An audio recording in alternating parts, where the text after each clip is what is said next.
Hi everybody, welcome to the digital classes of Narayana Group. I am KS sir. Today I am going to discuss January 24th shift 1 mathematics paper, of course which is a memory based question paper.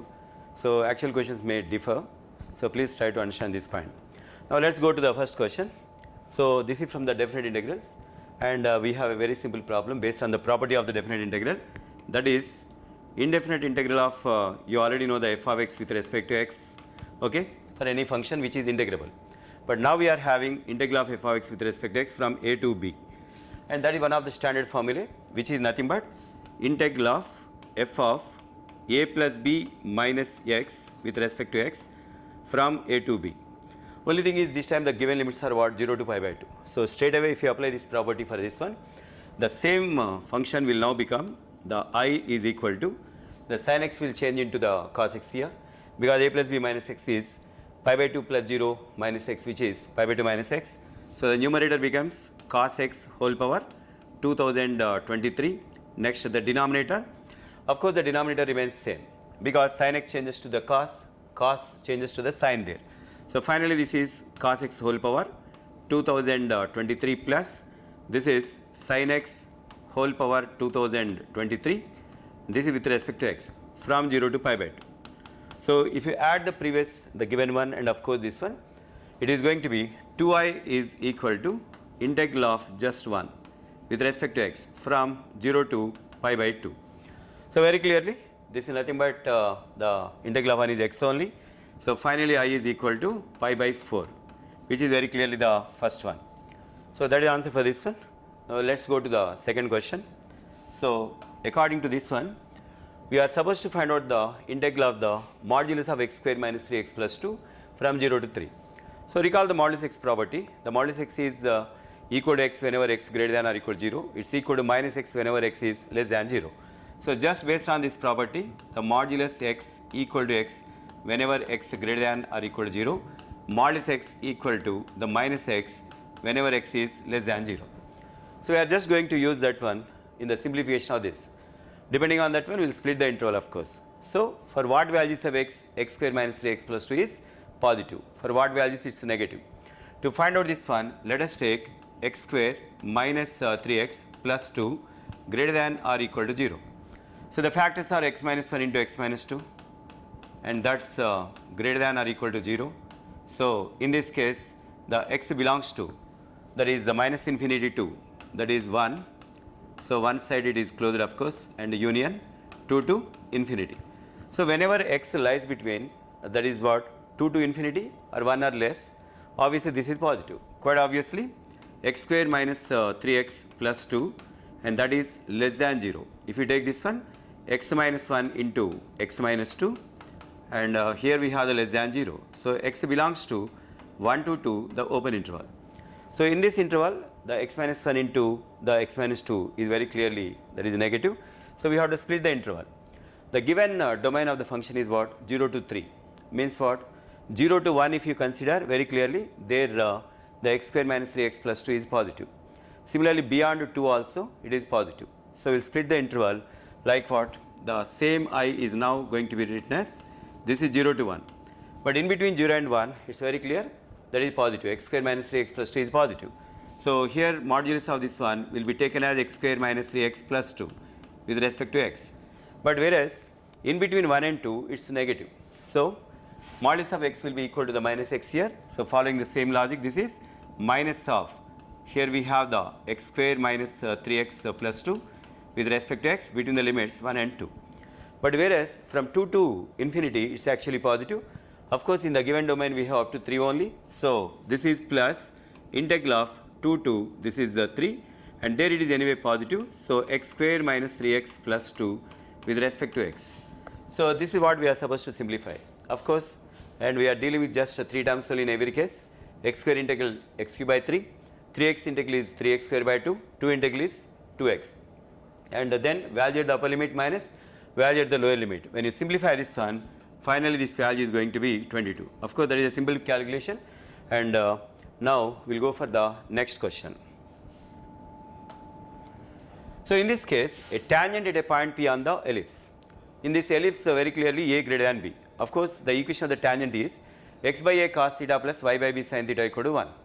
So you keep it as a cos theta comma b sin theta only. In the final step, of course, you can simplify that one by just writing a value as 6 there, b value as 4 there. So what is any point on this one? Any point on this one is a cos theta comma b sin theta, that is 6 cos theta comma 4 sin theta. So at this point we are supposed to take the tangent equation. So what is the tangent equation? That is x by a cos theta plus y by b sin theta equal to 1. So let us take x by a, that is 6 cos theta, plus y by b, that is y by 4 sin theta, and that is equal to 1. So this is the equation of the tangent, but it is intersecting the coordinate axis in a and b. Of course, a coordinates you are going to get by simply writing y0 in this one. So this is going to be 6 by cos theta comma 0. These are the coordinates of a. Similarly, the b coordinates are, put x0 there. So you'll obviously get 0 comma 4 by sin theta. But we need the minimum value of ab. Of course, ab is the portion of the tangent intercepted between the coordinate axis. So, and we'll just find out the AB square, so that once we find out the minimum value of AB square, obviously the minimum value of AB can be taken up. So let's take the AB square, which is square of the distance between the points A and B. So what is the distance between A and B here? That is 6 secant theta minus 0 whole square. So that is 36 secant square theta. Next plus, and 0 minus 4 by sin theta whole square, that is 16, that is cosecant square theta. Okay, but here to find out the least value of this one method is obviously the derivative concept we can apply. But instead of that, what we are going to do is, we will just apply the am greater than or equal to gm concept for this one. Okay, let us check it out. So this is 36 secant square theta. So 36 into 1 plus tan square theta. This is what we can write. Next 16 cosecant square theta. So 16 into cosecant square theta 1 plus, this is cot square theta. Okay, so after that the constant term can be separated, which is 36 plus 16. Of course, the next term 36 tan square theta. Here we have the 36 tan square theta plus 16 cot square theta. Only this part we are now going to take, 36 tan square theta plus 16 cot square theta. And in this case, instead of the calculus method, we are just going to use the simple concept am greater than or equal to gm, so that we can find out the least value of this expression. So what is the least value of 36 tan square theta? So just use the formula a plus b by 2 is greater than or equal to root over ab. So that is the am greater than or equal to gm concept. So we'll apply that one for only this part. So something like a plus b there. So the 36 tan square theta plus this is 16 cot square theta whole divided by 2 is greater than or equal to the product of these two. That is nothing but 36 into 16 into cot square theta into tan square theta. So that's obviously that is 24. Okay, because tan square theta into cot square theta is the one here for all permissible values of theta, of course. Okay, so when you simplify this one, the least value of this expression is nothing but what? 48. So finally, AB square is now very clear, that's greater than or equal to this 36 plus 16, that is 52, plus the least value of the second part, which is 48. So what is the least value of AB square means 100, and the least value of AB obviously is nothing but what? So in this case, very clearly we are now going to have the same value, which is AB. Of course, AB value is greater than or equal to 10 only. So that is the least value of the length AB. Of course, we did find out the least value of AB square. Now from that one we can say that the least value of AB is nothing but 10.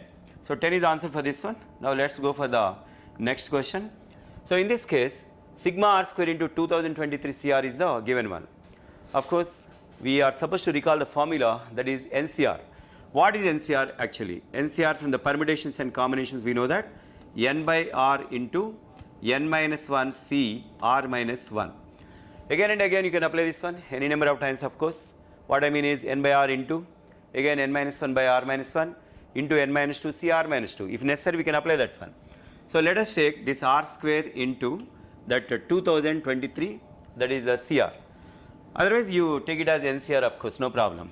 So in this case 2023 CR, this is the given one, r square into 2023 CR. But I am now going to write this one as r square, next this is minus r, okay, next to plus r, means we are adding and subtracting r there, into 2023 CR.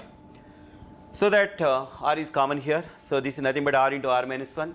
So the first part of this one is r into r minus 1 into 2023 CR, next plus r into 2023 CR. But what about the NCR formula? Just now I told you the NCR formula is nothing but n by r into n minus 1 CR minus 1. So if you apply that formula once, then r will get cancelled. Again if you apply that formula, even r minus 1 will get cancelled. So applying this formula twice here, you are just going to get the 2023 by r into 2022 CR minus 1. So finally this is 2023 into 2022 into, that is 2021 C r minus 2, because r and r minus 1 are getting cancelled when you apply this formula twice, of course. What is the next one? Same formula if you apply for the second part, r will get cancelled, 2023 into 2022 C r minus 1. Now you apply the sigma for this one. Anyway, this is a constant that can be taken out. Okay, so the first part is 2023 into 2022 into sigma. So this is the value you are going to have, 2023 into 2022. Next that is the sigma. Here we have the 2021 C r minus 2. Originally r is given as changing from 0 to 2023, but now we can't take that one because the subscript is r minus 2. That cannot be negative, as we know. That's why r is changing from 2 to 2023. This is what you are supposed to take. That is the first part. What about the second part? This 2023 is common, and then this is sigma, that is the 2022 C r minus 1. R is changing from 1 to 2023. You should not take again 0 from, because quite obvious the r minus 1 should not be negative. It can be 0 and maximum it can take up to 2022. That's why r minus 1 means here r is changing from 1 to 2023 you are supposed to write. Now straight away use this formula. What is that one? When you go on substituting the values like r equal to 1, 2, 3 and so on. So quite obviously you are going to get this formula, C0 plus C1 plus C2 and so on up to Cn, which is nothing but 2 power, that is n. This is the formula we are supposed to apply, C0 plus C1 plus C2. This is one of the standard formula, as you know. So when you apply this one, finally taking the 2023 common and simplifying this one, this is the value you are going to have, that is 1012. So that is the value you are going to have there. Please go through this one. Okay, a simple formula, one is NCR equal to n by r into n minus 1 CR minus 1. That can be applied any number of times. One more formula which we have applied is C0 plus C1 plus C2 and so on up to Cn, which is nothing but 2 power n. So let's go for the next question. So in this case, let us go through this one. There are 12 subjects in a class, out of which 5 are language subjects. A student has to choose 5 subjects in which at most 2 are language subjects. Find the number of ways in which we can do this. So maximum 12 subjects are there, 12 subjects are there, out of which 5 are language subjects. Even though it is not mentioned that they are different, obviously it has to be taken for granted. They are obviously the different subjects only. Language subjects, but no doubt they are different language subjects. That is what you are supposed to assume. So if that is the case, 7 other subjects, here we have the 7 other subjects, 7 other. And what about the language subjects here? There are 5 language subjects. Okay, but maximum you have to select what? 2 language subjects only, but a total of 5 subjects have to be selected from these 12 subjects. So the possibilities one by one we are going to write. So here you can select 5, there nothing. That is one of the possibilities. Otherwise 4 here, 1 there, or 3 here, 2 there. So obviously these are the possibilities. 5 other subjects and 0 language subjects. So in this manner, if you can do this, obviously you will get the total possible ways in which we can do this one. So 5 from 7 can be done in 7C 5 ways. Okay. Next one, and out of the 5 language subjects, 0, that is 5C0. This is the first case. Or obviously this is the first case, or the second one, or the third one. What about the next one? That is nothing but 7C4 into, that is 5C1. Okay. and the third one, this is 7c3 into, that is 5c2, that's it. So if you simplify this one, you will be getting the value, of course that is this one. Whatever it is, basically this is the method to be followed, fundamental principle of multiplication. We can do this job in 7c 5 ways, and that can be done in 5c naught ways here. Together it can be done in 7c 5 into 5c naught ways, or the second one, third one. There are total 3 possibilities here. We have taken up all of them. Okay, so that is the value for this. Now let's go for the next question. Now in this case, find the area bounded by the curves. Only a simple curve has been given, a standard curve. One is parabola, the other one is straight line. So area bounded by these two means probably they are intersecting. So let's find out the point of intersection, and let us trace the curve also. Is it opening to us west direction or east direction? How to decide all this? Take the parabola and convert this one into standard model. Y square equal to minus 4 into x minus 1.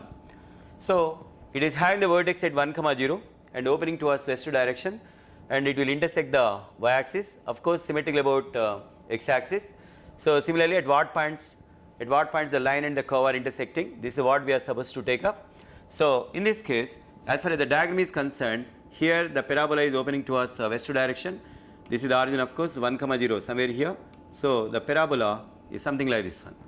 Okay, and now as far as the line is concerned, it is having the positive slope, but at what point it is intersecting the y axis, and in fact the curve and the straight line both are intersecting the y axis at the same point. You can clearly go through that one.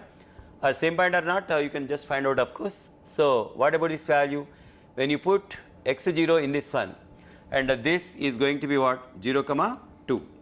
Okay, and this is 0, minus 2.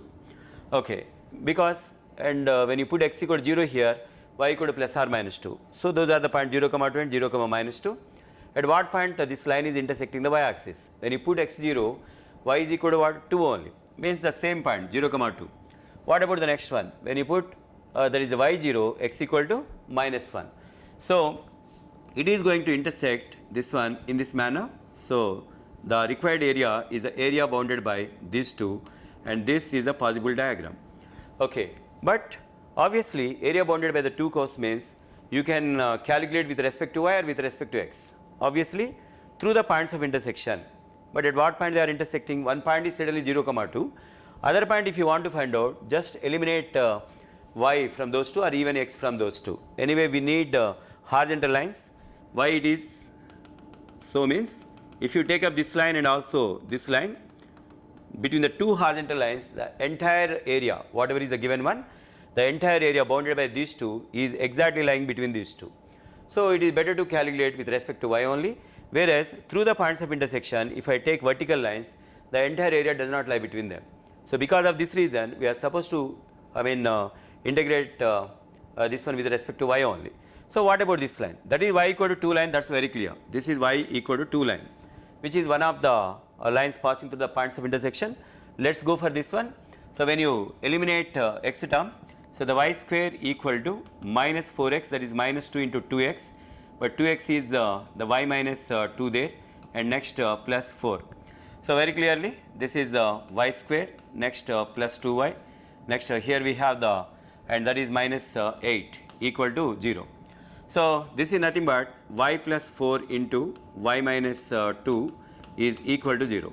So one of the values is y equal to minus 4, other one is 2. Already we got y equal to 2 line, so this is y equal to minus 4 line. So this is y equal to minus 4 line. So simply upper curve minus lower curve from minus 4 to 2 there, that's all. So what is area bounded by these two means, you express this one, x as a function of y. The reason it is the upper curve as far as the with respect to y is concerned, you should be taken as the upper curve, this is the lower curve.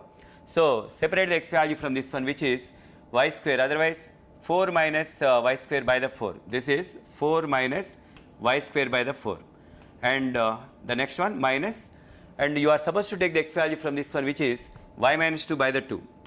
So the value you are supposed to integrate this one between the limits minus 4 and 2, that's all.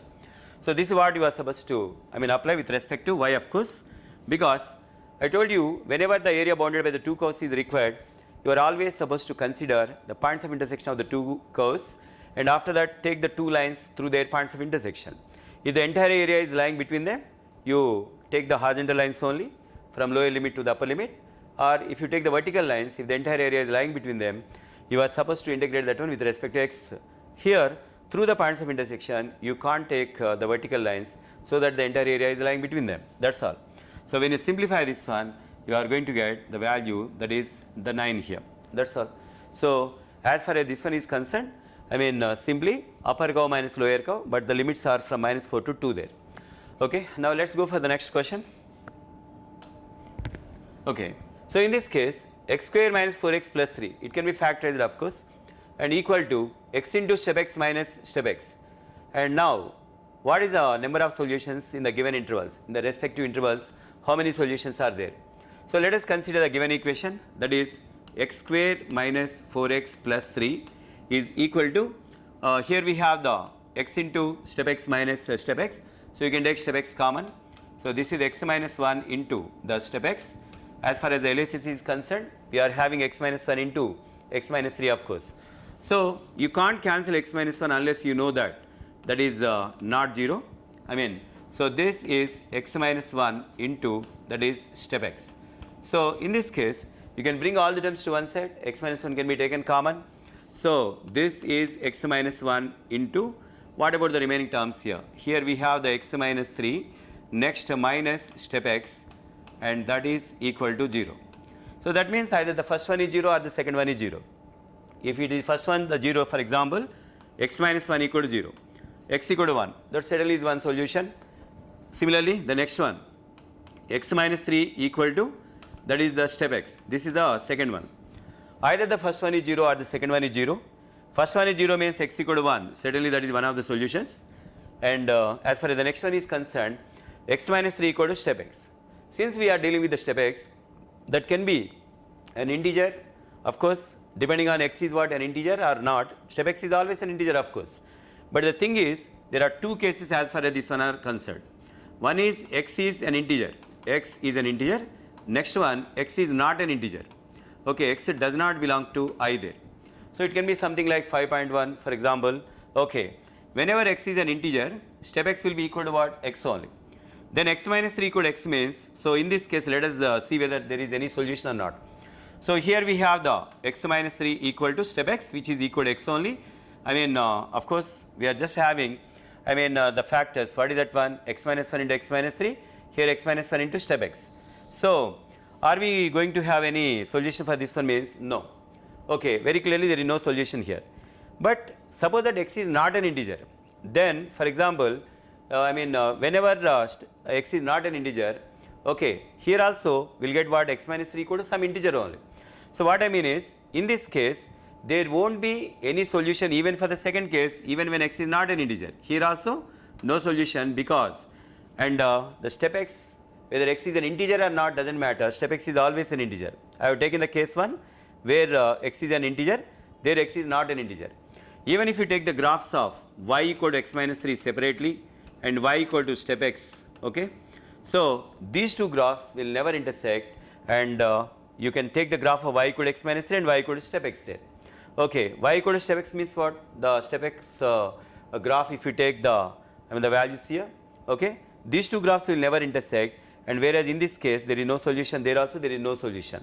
So finally this is the only solution we are having, and according to the options you can clearly see that the number of solutions in the set of real numbers is 1.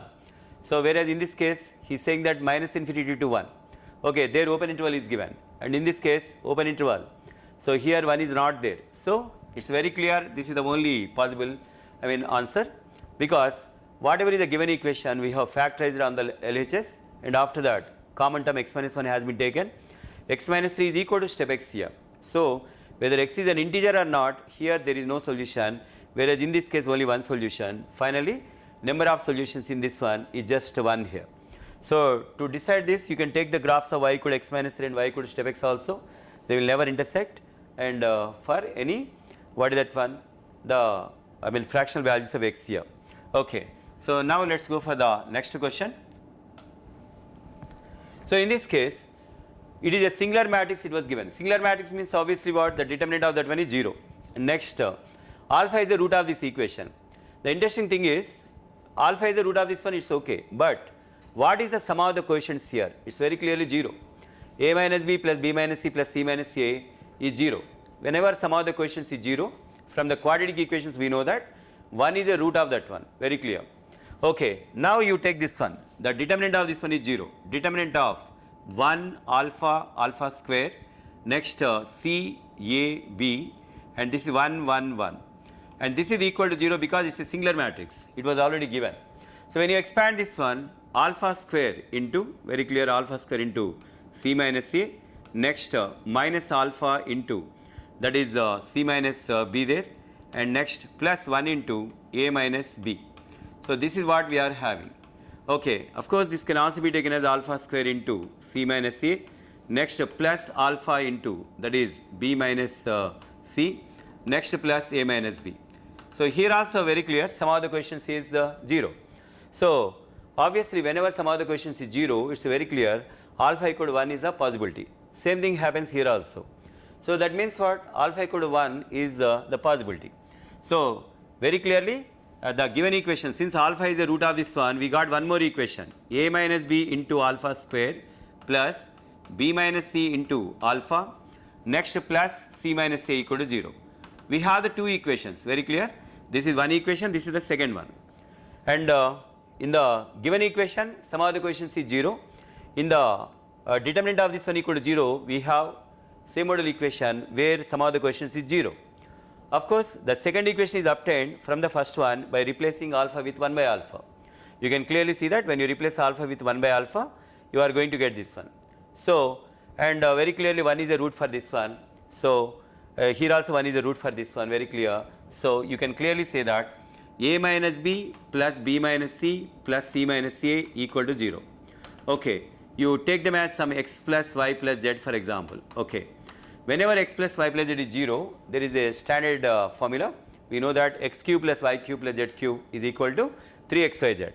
So, in the same manner, a minus b plus b minus c plus c minus a is 0. If that is the case, a minus b whole cube plus b minus c whole cube plus c minus a whole cube is equal to 3 times a minus b into b minus c into c minus a. Quite obvious, because whenever a plus b plus c is 0, a cube plus b cube plus c cube equal to 3abc. In the same manner, a minus b plus b minus c plus c minus a is 0. How did you come to this conclusion? Means alpha equal to 1 satisfies both the equations. So very clearly, I mean alpha equal to 1 is the root for this one, that's very clear. So that's why a minus b whole cube plus b minus c whole cube plus c minus a whole cube is equal to this one. Same thing you are going to get here after taking the LCM. When you take the LCM for this one, you are now going to have a minus b whole cube plus b minus c whole cube plus c minus a whole cube whole divided by a minus b into b minus c into c minus a. According to the result we got, this value has what? 3, that's all. So 3 is the answer for this one, and that is obtained from this one, of course. Okay, so here the answer is the first one. Now let's go for the next question. So in this case, two straight lines are given. What is shortest distance between the two lines? This is one of the standard questions in the three-dimensional geometry. Very clear. You can use the formula for the shortest distance between the skew, I mean the two lines here. Obviously, they have to be the skew lines. We need not worry about that. Of course, we can verify whether they are skew lines or not. So imagine the first line as r bar equal to a bar plus t times b bar. Second one r bar equal to c bar plus s into d bar. If these are the two skew lines there, as we know, the shortest distance between the skew lines is r bar, I mean is equal to a bar plus tb bar. Means what does it mean? It is passing through a point whose position vector is a bar parallel to the vector b bar. Similarly, this is the vector equation of a straight line passing through c bar, a point c bar of course parallel to d bar. What is the shortest distance between the skew lines here? So the shortest distance between the skew lines is, this is the shortest distance we are using the formula. The modulus of the box a bar minus c bar, b bar, d bar, and divided by modulus of b bar cross d bar. So this is the shortest distance between the skew lines. But how to convert this one into this model? Because from the vector algebra we already know this formula. So straight away this can be converted into this model. How means? Already you know that this line is passing through 2, 1, 0. So that is the position vector of that point here. So the first one is r bar equal to that is 2I bar plus j bar, next 0 into k bar.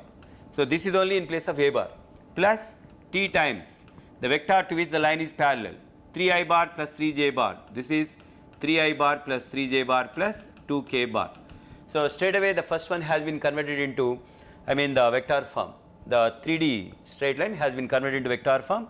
Similarly, the next one, r bar equal to, even that one is passing through one point there, 1 to 1. So this is I bar plus, that is 2j bar plus k bar, next plus s into, it is the vector to which the line is parallel, which is 3I bar plus 2j bar plus 3k bar. Straight away, first one is r bar equal to a bar plus tb bar, second one is r bar equal to c bar plus sd bar. The shortest distance between the two skew lines is this one.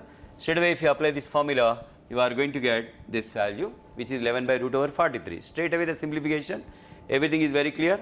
This is a bar, this is c bar, that is b bar, this is d bar. Straight away apply this formula, the box of course the modulus of box of a bar minus c bar, b bar, d bar by the modulus of the b bar cross d bar, the shortest distance between the skew lines. Okay, now let's go for the next question. So in this case, f of x equal to a piecewise function has been given, x square into sine 1 by x whenever x is not 0. Whenever x is 0, it is equal to 0. So value of the function has been given. Now let's find out whether f is continuous or not, because in majority cases it is given as f is continuous, discontinuous, something like that. Let's find out this one. For a function to be continuous, as we know, left hand limit, right hand limit, value of the function, all the three must be equal. So let's calculate the left hand limit. What is the left hand limit? Limit of f of x as x tends to 0 from the left side. So let us calculate this one, limit of x square into sine 1 by x, limit of this one as x tends to 0 from the left side, because value of the function is already given. Now when x tends to 0 from the left side, 1 by x will approach minus infinity. Sine of something approaching minus infinity is an oscillating value between minus 1 and 1. So some value oscillating between minus 1 and 1 into 0 will give you 0 as the value for this. So it's very clear. Second one is oscillating between minus 1 and 1. First one is tending towards 0. Together it will approach 0. That is the left hand limit. Similarly, limit of the x square into sine 1 by x as x tends to 0 from the right side. So in this case, very clearly, here also the same logic. When x tends to 0 from the right side, 1 by x will approach plus infinity. Sine of something tending towards infinity means it is just an oscillating value between minus 1 and 1 into 0 will give you what? 0. So left hand limit 0, right hand limit 0, value of the function is 0. So the function is continuous. F is continuous given in how many options here? That is the first and second. And whereas in the third and fourth it was given as discontinuous. So these two are obviously wrong. Just one more thing we have to find out, that is what? F dash is discontinuous at x equal to 0 or not. Here f and f dash both are continuous in the second one. Let's find out this one. Let's find out that is differentiability at x equal to 0. Okay, you can recall the definition, that is limit of f of x minus f of a by the x minus a as x tends to a. Limit of this one as x tends to a, if it exists as a finite value, then we will say that it is differentiable. Limit of this one exists as a finite value means whether x tends to a from the right or left, it does not matter. It should approach a finite value only, and both of them must be equal also. Then only we will say that it is differentiable. So straight away, here you can take what is that one? F of 0. So differentiability has to be verified at x equal to 0 only, very clear. So if you go for that one, this definition, limit of the f of x as x tends to 0 from the right or left, it does not matter, same function we are supposed to take. So x square into sine 1 by x, next minus f of 0, that was given as 0 there, very clear, whole divided by this is what? X minus 0. Limit of this one as x tends to 0. So very clearly one x will get cancelled, you are still left with limit of what is that one? X into the sine 1 by x as x tends to 0 from the what is that one? This is 0 from the right or left here. Now in this case, limit of this one. So here we are having x into sine 1 by x. Limit of this one should exist as a finite value. Okay. So in this case, here they did not give it as discontinuous, differentiable or not. So very clearly, If it is not differentiable, automatically we can say that, will you say that it is not continuous, means there is no such guarantee. Not continuous means not differentiable. Not differentiable does not guarantee the, what is that one, and that is in this case very clear, x into sin 1 by x, we have the limit. So as x tends to 0 from the left or right, we can find out the limit of this one. Both of them should exist as a finite value. But f dash actually, okay, so very clearly is it differentiable means at x equal to 0, I mean if you verify the differentiability, limit exists for this one. Whereas separately if you find out f dash x here, what is the value for this one? Here we have the x square into sin 1 by x derivative, that is cos 1 by x into 1 by x derivative minus 1 by x square. Okay, next plus sin 1 by x into, and we have the, I mean that is, okay, so this is sin 1 by x into, that is x square derivative, which is 2x. Okay, so here f dash x. Now what is f dash 0? F dash 0 is not defined. So will you say that f dash x is continuous means, first of all value of the function is not defined at x equal to 0. We have taken f dash x here. Okay, so it is not defined at x equal to 0. Very clearly the function is that is not continuous. F dash x is not continuous at x equal to 0 because value of the function is not defined, very clear. So that's why here it's very clear, it is nothing but what, the first one, discontinuous at x equal to 0. So even second option is wrong there. So the first option is correct. We have verified the continuity of the first one. What I mean is f of x and even f dash x here. Okay, so now let's go for the next question. So this is limit of 1 power 1 by sin square t, and here t tends to 0 is given. Whether t tends to 0 from the right or left, here sin square t will approach what, 0 only, from the right only. So 1 by sin square t will approach what, plus infinity. So here it is very clear, whether t tends to 0 from the right or left, very clear. In both the cases t square, I mean what is the given one actually, sin square t of course. So in this case sin square t. So sin square t, I mean this value, if you take this one, it will approach 0 only from right side. So 1 by sin square t will approach what, that is plus infinity. This will approach plus infinity. Now in this case let us take n power 1 by sin square t common. So whole power sin square t we have. So we are now going to get n outside the bracket. What about the rest of the terms here? 1 by n whole power 1 by sin square t. Similarly second one, 2 by n whole power 1 by sin square t. Okay, so this is sin square t, and so on. The last one, just one only, whole power sin square t we have. Now except the last term, if you observe the remaining terms here, they are all something like what, 1 by n, 2 by n and all that. So they are all between 0 and 1, whereas the power is tending towards infinity. When you take a value in between 0 and 1 there, as the power tends to infinity, the value tends to what, 0. So that's why all these terms will become 0 except the last one. All the terms except the last term will become 0. So n into 1 power means what, base is tending towards 1, power is tending towards 0. So 1 power 0, not 1 power infinity, it is 1 power 0. So finally this is n into just 1, it is equal to n. So the second option is the correct answer. Now let's go for the next question. So in this case, find the minimum distance of the point. What is the point here? 7, minus 4, minus 3 from the plane formed by the 3 points. So here to find out the plane formed by the 3 points, you can either go for 3D concept or vector algebra concept. Anyway, you will get the plane equation. Once you get the plane equation, directly the minimum distance of the point means what? Shortest distance from a point to a plane. That is the perpendicular distance only. So just in this problem, finding the plane equation is important. It's a very simple problem, as you can see.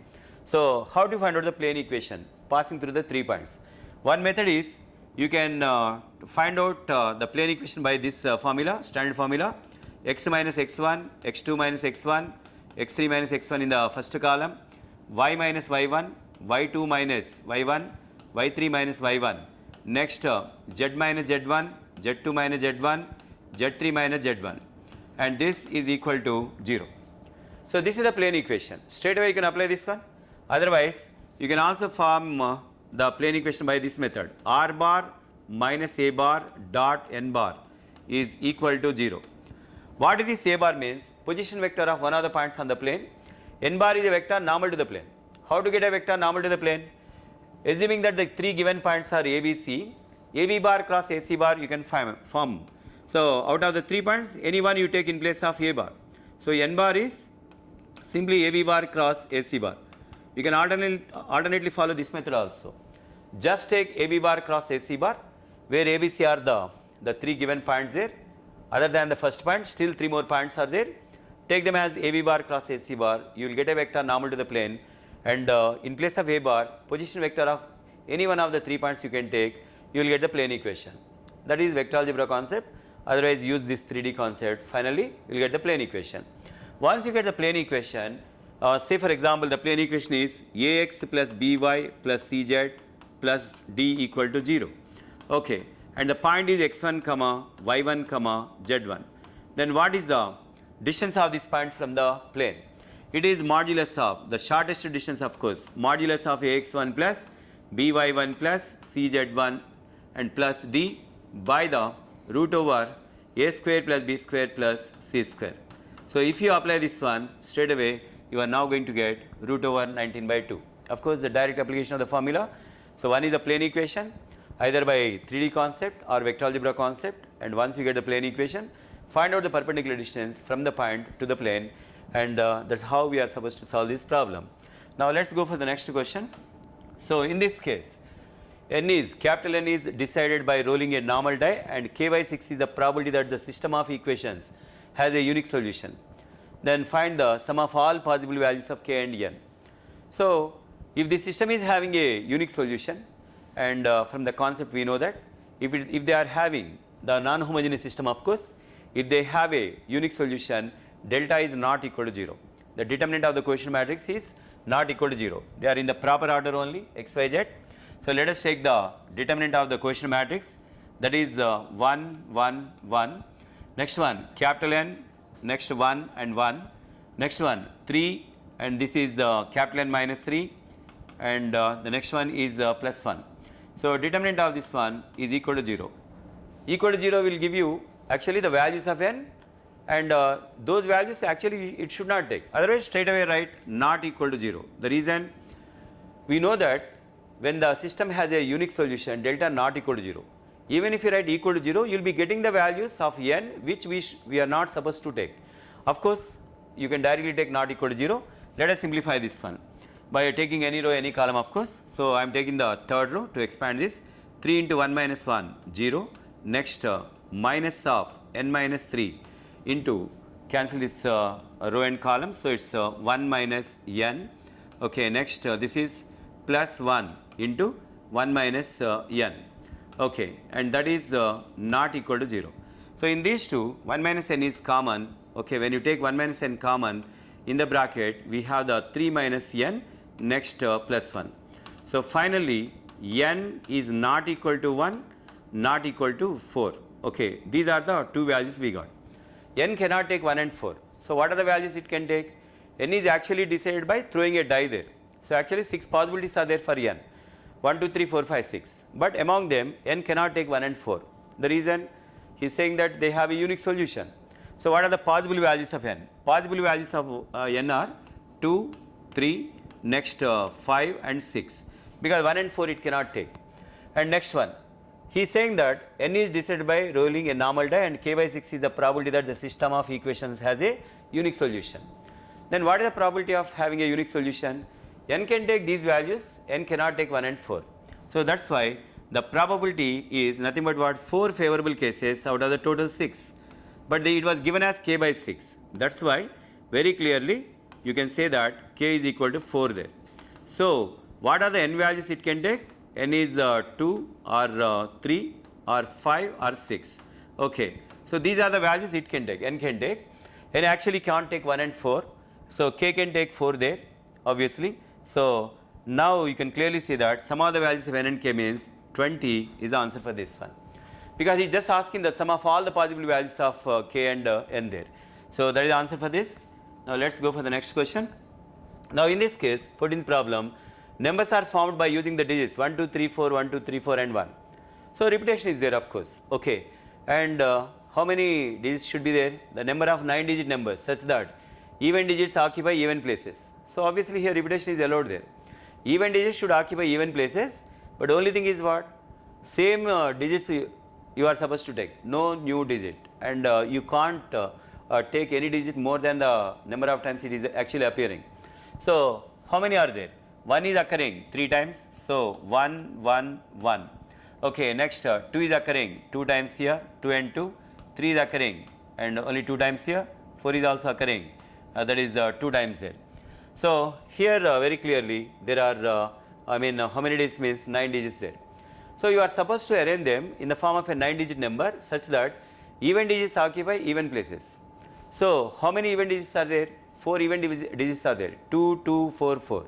So out of the 1 to 9, what are the even places means? Second place, fourth place, sixth place, eighth place. So exactly 4 places are there, and in those 4 places we have exactly 4 digits available which are even. So in the second place, fourth place, sixth place, and of course eighth place, this 2 to 4 4 can be arranged in 4 factorial by 2 factorial into 2 factorial. Okay, this is the number of ways of arranging 2 to 4 4 in the even places. Still 5 odd places are there, 1, 3, 5, 7, 9. In those places the remaining 3 1s and 2 3s should be arranged there. That is that can be done in 5 factorial by 3 factorial into 2 factorial. Of course this can be simplified. The first one can be done in 4 factorial by 2 factorial into 2 factorial ways. What is the first one? Arranging the even digits in the even places. Arranging the odd digits in the odd places, automatically you have to do that. So that is 5 factorial by 3 factorial into 2 factorial. So when you simplify this, finally you will get 60 as the answer. Of course this is the number of ways of arranging the even digits in the even places. Second one is the number of ways of arranging the odd digits in the odd places. That's all. Now let's go for the next question. So in this case, a circle with center at 2, 0 and largest possible radius is inscribed in the ellipse. If the circle passes through the point 1, alpha, then what is the value of 5 alpha square? So in this case, center of the circle was already given. It is an ellipse with a greater than b case here. So let us take the rough diagram for this one. Suppose that this is a ellipse, and now they have taken a circle with center at 2, 0. Obviously that is going to lie on the major axis of this one, and greatest possible, largest possible circle is required. So obviously in this case you can take the circle touching this one, something like this. Okay, it is touching this one, the greatest possible one, center at 2, 0. So this is the center 2, 0. So center of the circle is given, only thing is radius we don't know. This is a point of contact, say for example P. So we know that for a circle, if you take the normal at any point on the circumference of the circle, that will always pass through the center. So in this case P is a common point for the circle and the ellipse. Okay, so let us take the normal at that point. What is the point P there? A cos theta, B sin theta. Normal at that point passes through 2, 0. That way you can go for that. Otherwise you can take the circle equation like this one, x minus 2 whole square plus y minus 0 whole square equal to r square. This is the circle with center at 2, 0 and radius r there. And we have the circle x square by 36 plus y square by 16 equal to 1. So this y square by 16 equal to 1. From these two eliminate y square, put delta equal to 0. You will get the radius of this circle. So after that, since 1, alpha is lying on that one, just eliminate the y square from these two, put delta equal to 0. This is one method. The reason they are touching each other, because largest possible circle he is saying. So you just find out the circle equation with radius r, since they are touching each other, because they have given that it is the largest possible circle. So they have to touch obviously. So basically the circle is inscribed in this one. So at the common point, okay, whether you take this point or this point doesn't matter, same x coordinate will be there, symmetrical one. So that's why delta has to be 0. This is certainly one method, thereby you will get a r value. Once you get the circle equation, since the point 1, alpha is lying on that, straight away you substitute that point in the circle equation. Okay, so alternate method, obviously you have to take the common normal. This is the normal at this point. So that is a tangent at that point. So what is the normal at the point P? So ax by cos theta minus by by sin theta. So ax means 6x by the cos theta. Next this is what? minus by by sin theta. So, minus b, what is the b value? 4 there, by sin theta equal to a square minus b square. So, 36 minus 16. So, this is passing through 2 comma 0, obvious. When you substitute this, you will be getting that is cos theta value, because it is very clear, it is 2 comma 0, the center of the circle. Normally at any point on the circumference of the circle always passes through the center of the circle. So, even if you apply this one, you will be getting cos theta. If you know the cos theta, straight away you will be knowing the p coordinates. Once you know the p coordinates, distance between center and point P is nothing but radius. So, you can follow any method, but finally you will get the circle equation. Straight away substitute 1 comma alpha in that one, because the circle is passing through that point. So, you will be getting alpha square value, therefore 5 alpha square. If you find out finally, you will be getting 59 as a value for this. Just go through that one. Once you follow this method or that method, does not matter. In either case, you will be getting the the radius value. So, once you know the radius, you substitute the point 1 comma alpha in that one. That is all. Now, let us go for the next question. Okay. So, in this case, a simple problem in the complex numbers, and of course, a little bit of quadratic equations concept is involved. So, 1 minus root 3 into I whole power 200, it is equal to 2 power 199 and next into p plus iq, that was given. So, in this case very clearly, first of all, you have to convert this one into modulus amplitude form, 1 minus root 3 into I. So, this 1 minus root 3 into I whole power 200 means I will just multiply and divide with 2 there, because whenever it is a plus ib, we know that you have to multiply and divide with root over a square plus b square. So, that is nothing but root over 1 plus 3. So, that is 2, multiply and divide with 2 there. So, it is whole power 200.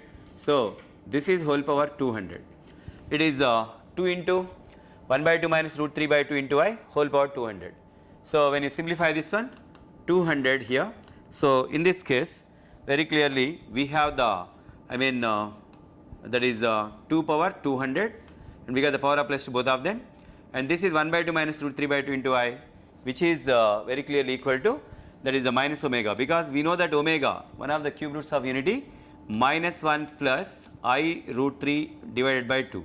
So, what is the minus omega? That is nothing but 1 minus I root 3 divided by 2. So, whatever is the value here, that is nothing but minus omega. So, this is minus omega whole power 200. Okay. So, we have simplified this one by writing in the modulus amplitude form. So, we got 2 power 200 into minus omega power 200. So, very clearly this is minus 2 omega whole power 200. So, in this case minus 2 power 200 is 2 power 200 only.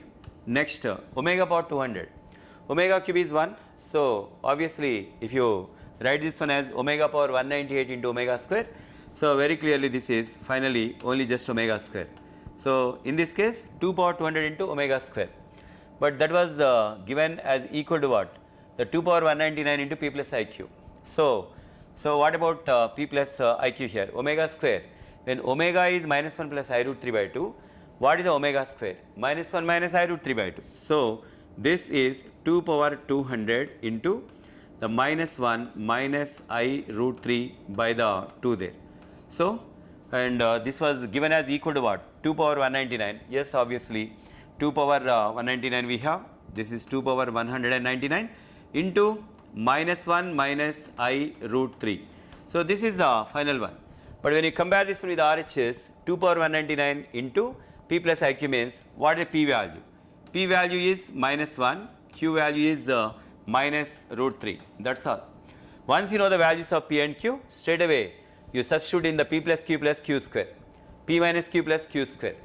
You will be knowing the two roots of the required quadratic equation.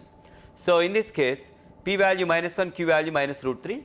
So, this is minus root 3. Okay. So, minus root 3 and this is minus 1.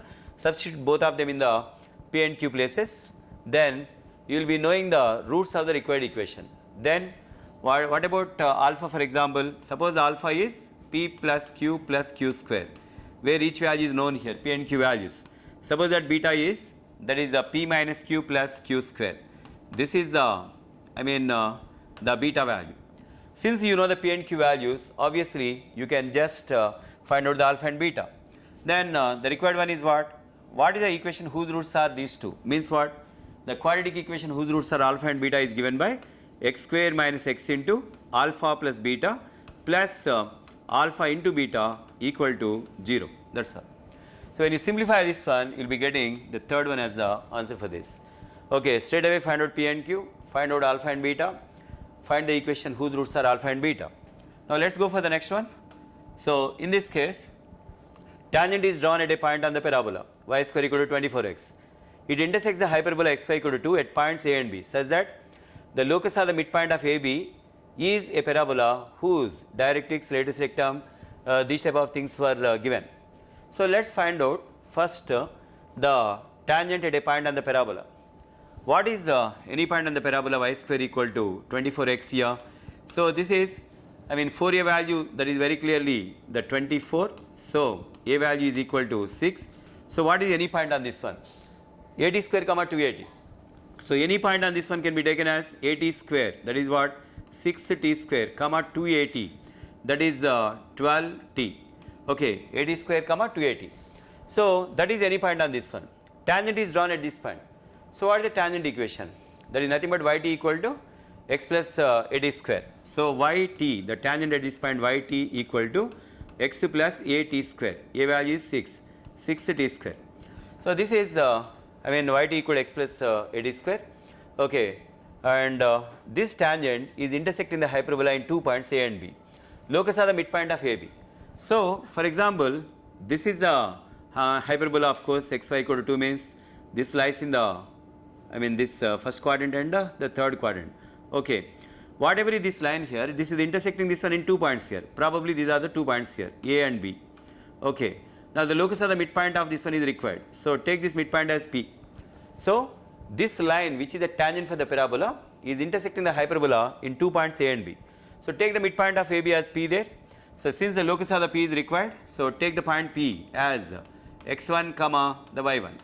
So once you take the point P as x1 comma y1, since it is a midpoint of a chord of this xy equal to 2, chord equation you are supposed to take. What is the chord equation for xy equal to 2 at the point x1 comma y1? What is the chord equation? Chord having AB, I mean chord having P as a midpoint. So the what is the chord equation AB here? Of course you are supposed to take that is what, 1 by 2 into the standard procedure for this xy1 next plus x1y. Okay, next the minus 2 is equal to x1y1 minus 2. So the minus 2 will get cancelled. You are now going to have the xy1 plus x1y equal to 2x1y1. This is the chord AB, but the same line is actually the chord AB. So that means what, this equation and this one are both representing the same straight line. So ratio of the corresponding coefficients is same. Okay, so compare them like what? What is the x coefficient here? Y1, their x coefficient is 1, and here the y coefficient is x1, there the y coefficient is minus t, because you have to take all the terms to one side. Okay, next one. And what about the, I mean the constant term here, 2x1 y1, there the constant term is minus 6t square. So this is 2x1 y1 by the minus 6t square. So eliminate t from this one, you will be getting the locus of x1 y1, the locus of the point P, of course. So what about that one? So first of all, let's go for the t value. T value is minus x1 by the y1. Okay, t value is minus x1 by y1. Now if you take these two, so you can eliminate t from these two. So you can take the first and last also, of course, no problem. So y1 can be cancelled. So 1 equal to, it is the, I mean x1 by the minus 3t square. So what is the t square value? T square value means x1 square by the y1 square, and that is the t square value equal to minus x1 by 3. So finally it is nothing but y square equal to minus 3x. This is the locus of the point P. So it's a parabola, no doubt.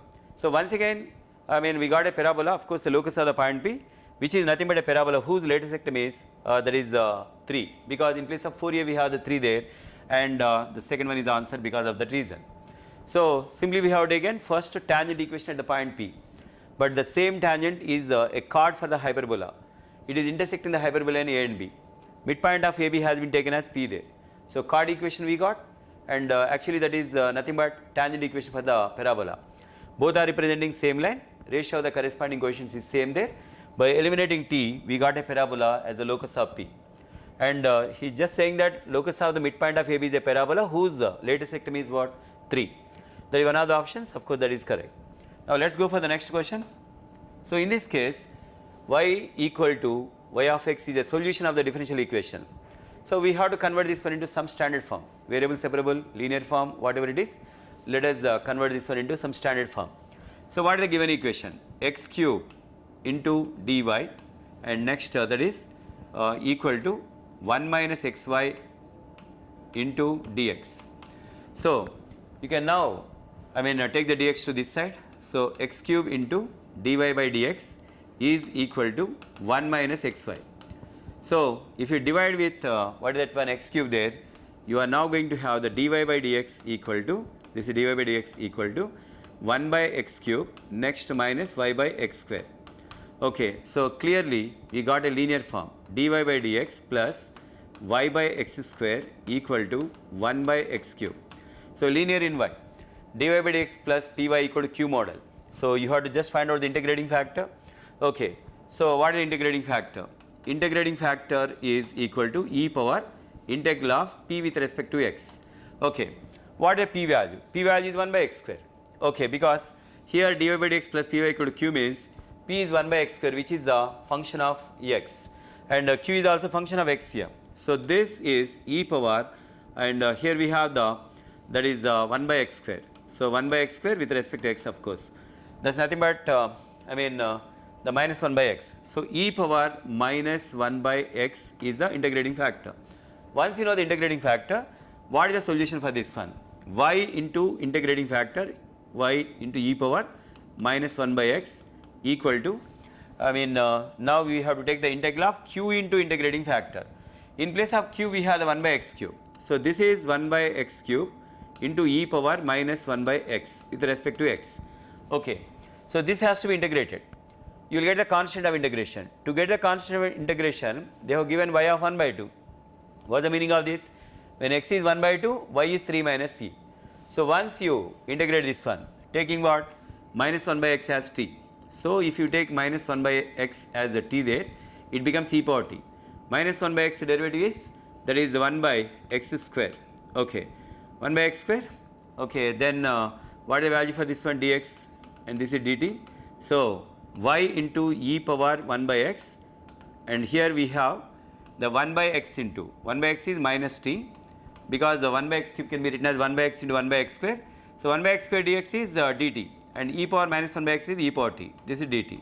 Straight away UV rule you should apply.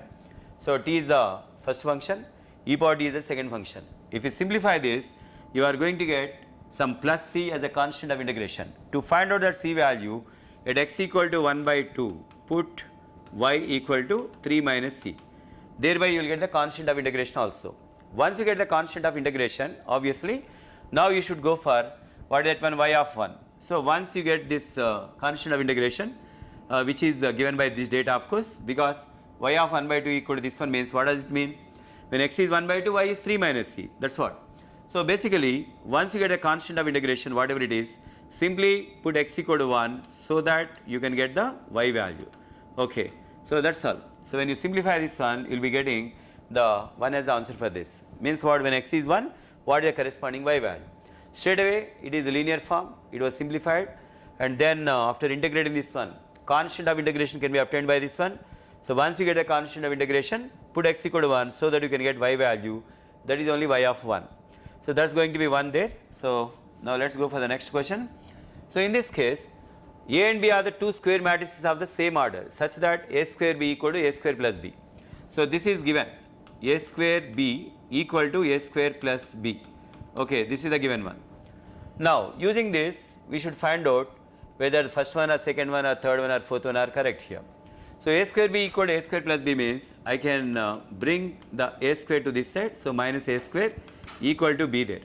So now you can take this one. What is that one? A square is common. So when you take A square common, okay, see that when you take A square common, it is B minus I. It is equal to B there. So a square into b minus I equal to b we got. How did you get this one? Simply by taking a square common, of course. So b minus I. So what I am going to do is a square into b minus I is equal to b minus I plus I. This is what we are going to write. Add and subtract I there. So then bring the b minus I to this side. So a square into b minus I, next minus of b minus I is equal to I there. Okay. So this is what we got. So taking the a square minus I, and here this is b minus I here. So b minus I is actually common on this side. So very clear. Now you got this one. So I have taken a square b minus a square equal to b there. So it's very clear, a square minus I into b minus I equal to I there. In a similar manner, you can take even this one. That is what a square b is equal to a square plus b. This was taken. Now I am going to take previously we have taken a square to this side. This time I am now going to take this value. What I mean is there is a b common in these two. So that is a square b minus b is equal to a square. Previously we have taken a square to this side. So what is the common term here? B is common. So a square minus I into b is equal to a square. Okay, then this is, we are now going to write a square minus I into the b is equal to a square minus I plus I. Add and subtract I there. So very clearly when you bring it to this side, a square minus I, when you take common, and this is into b of course, minus of a square minus I, and that is equal to I there. So very clearly a square minus I, if I take common, and in this case we are now going to have the, what is that one? We have taken the b common on this side. So we are just adding and subtracting this one. So we are now going to have the a square minus I next into the, what is that one? The b minus I on this side. So this is equal to I there. When you equate these two here, you will finally get a square b equal to ab square. What I mean is this first one answer, a square b equal to ba square of course. So b a square, this is b a square. So this is what you are going to get here. So take a square to that side or b to that side. Simplify this one. You will finally get, that is a square b equal to b a square as the final answer. Now let's go for the next question. So in this case, tan inverse 1 plus root 3 by 3 plus root 3. It is a very simple problem. Only thing is you have to simplify this one carefully, that's all. So here we have the tan inverse 1 plus root 3 by 3 plus root 3. So let us simplify this 1 plus root 3 by 3 plus root 3. So what is the common term? Root 3 common here. So when you take root 3 common in the denominator, this is 1 plus root 3. In the denominator, root 3 common. So this is root 3 plus 1. So finally it is equal to 1 plus root 3. That is a simplification of the first part. What is the tan inverse 1 by root 3? 30 degrees. Okay. Similarly, you take the root over 8 plus 4 root 3, the numerator of the, this term. So this can be simplified by writing, root over 8 plus 2 root 12, because this is 4 root 3. So this is something like alpha plus 2 root beta model. So find the factors of 12 in such a way that product is 12, sum is 8 only. So you are supposed to take 6 and 2 there. So this is nothing but root 6 plus root 2. Okay, that is the value for that one. In the same manner, simplify this denominator, root over 6 plus 3 root 3. So how to simplify this one? You just multiply and divide with 2 there. So 12 plus, this is 6 root 3 divided by 2 there. We are converting that one into alpha plus 2 root beta model. So what about this value? This is root over, and here 12 plus, this is 2 root 27. So this is what we can write, whole divided by root 2 of course. Okay. So factors of 27, 9 and 3, so that the product is 27, sum is 12 there. Then it is nothing but root 9 plus root 3 by the root 2. Okay. So here, this is 3 plus root 3. Here we have the 3 plus root 3 by the root 2. That numerator is root 6 plus root 2. See that? This is root 6 plus root 2, the numerator. And the denominator is, we have the 3 plus root 3 and divided by, this is root 2. When you simplify this one, you are going to get secant inverse 2 by, please check this one. This is root 2 into root 2, 2 there plus root 12 and divided by 3 plus root 3. So, very clearly there we can see that it is 2 root 3. So, 2 into root 3 plus 1. So, here also root 3 into root 3 plus 1. So, very clearly this is 2 by root 3. So, what is secant inverse 2 by root 3? 30 degrees. So, 30 plus 30 is 60, that is the answer for this one. That is all. It is a very simple problem from the inverse trigonometric functions. Now, let us go for the next question. Consider a GP with fourth term 500. Sn denotes the sum of the first n terms of the GP such that S6 is greater than S5 plus 1. And what about this one? S7 is less than S6 plus 1. If the common ratio of the GP is 1 by m, where small m is a natural number, then find the number of possible values of m. Okay, that is the question now. First of all, let us take the first term of the GP as a, common ratio as r there. Since a GP with fourth term is given as 500, and that is what a into r cube, because the nth term formula a into r power n minus 1. It is the fourth term. This is the fourth term, which is a into r power n minus 1. This is given as 500. Okay. Next, the sum of the first n terms of the GP is given as Sn.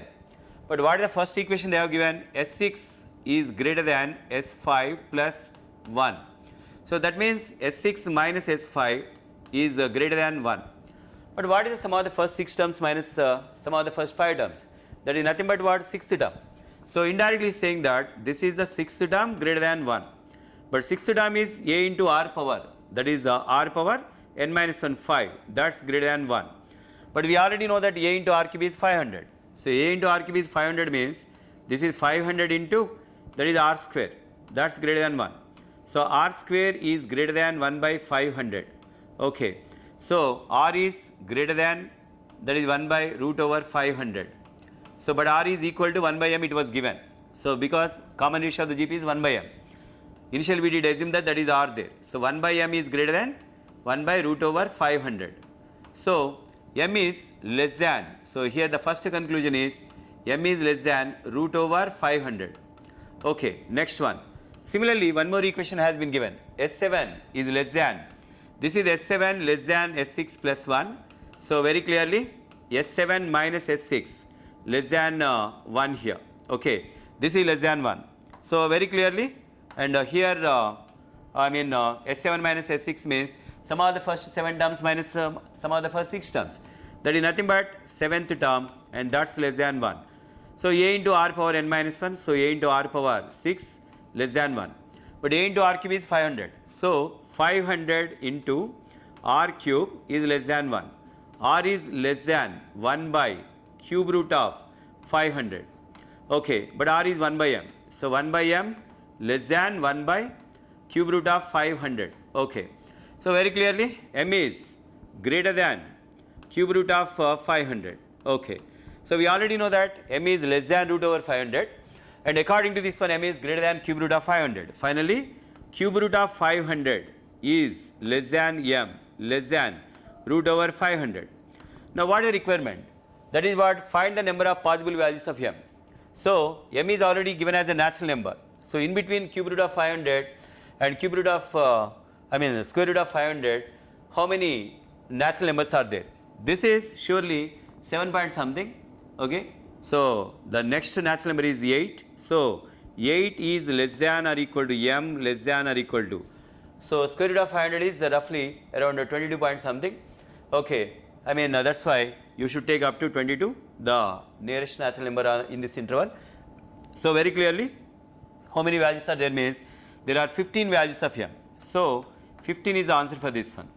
Okay. Now, let us go for the next question. So, in this case, PQR lies on the sides AB, BC and CA respectively of triangle ABC, dividing them in the ratio 1:2. Then the ratio of the areas of the triangle ABC and triangle PQR. This is based on the simple triangle properties of triangle concept actually.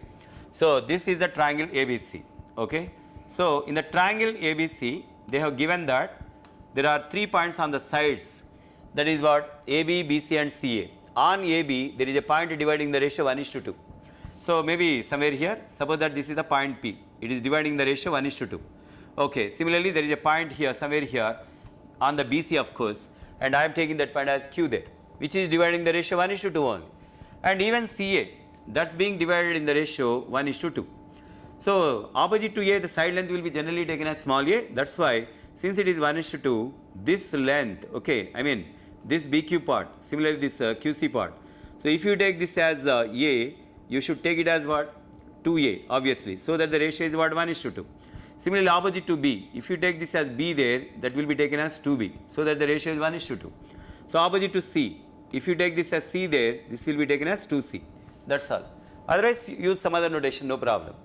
Now area of the triangle PQR means you can take this one, of course. Okay. So they are asking ratio of the areas of the triangle ABC and the triangle PQR. So in this case the logic is simple properties of triangle, one of the formulae, area of the triangle ABC, for example, half AB sin C means what? 1/2 into product of the two side lengths into sine of the angle between them. Okay. So you can take area of this triangle ABC as area of the triangle PQR plus sum of these three areas. Okay. And that's going to give you the area of the triangle ABC. Let us suppose that area of the triangle ABC is delta, but that is also equal to, this is the area of the triangle ABC and that is delta. In that case it is equal to area of the triangle PQR, okay, and next plus sum of these three areas. So if you simplify that one, you are going to get triangle PQR area in terms of the, of course, the triangle ABC area. Let us take this one.